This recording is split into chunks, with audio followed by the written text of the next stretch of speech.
Welcome back to Alexander Cattlemen Farms, committed to Nebraska beef.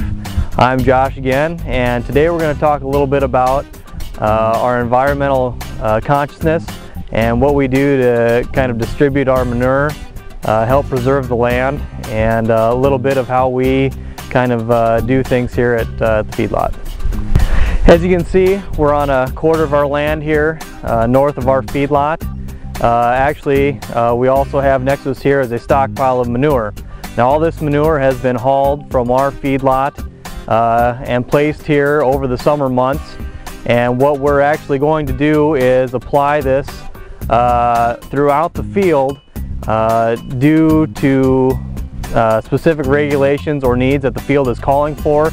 So we could apply this manure anywhere to 10 to 30 tons per acre.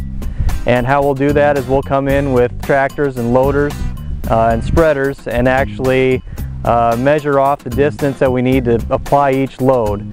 So there's never any over application or under application. It's always exactly what has been called for by recommendations from our agronomist.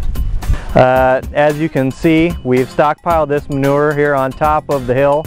The reason we do that is because this land actually rolls down and runs towards a creek.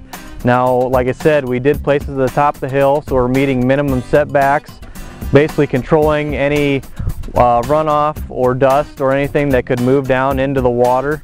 It's basically just meeting all of our Department of Environmental Quality regulations. And you can also see behind is we have chopped this field for silage.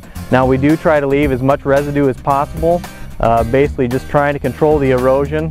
Not that there's been much moisture this year, but we're doing everything we can to kind of preserve this land. Weed control is also a big issue with any stockpile manure we have.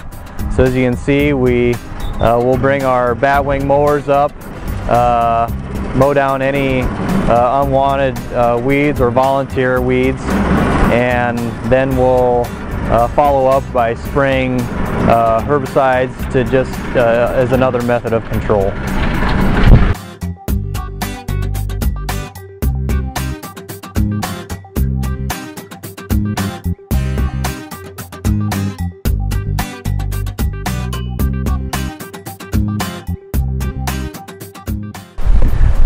So as you can also see behind me here is our lagoon. And the reason we have that is to control all the waters that would touch or come off of our land and in through the feedlot. And as you can see, the pens behind me are higher in elevation than the lagoon itself is. So all the water actually moves down. We can control and contain that before it gets any further down to creeks or rivers or dams. So as you can see, we do a lot here at Alexander Cattlemen Farms to help preserve the environment. So please join us next time.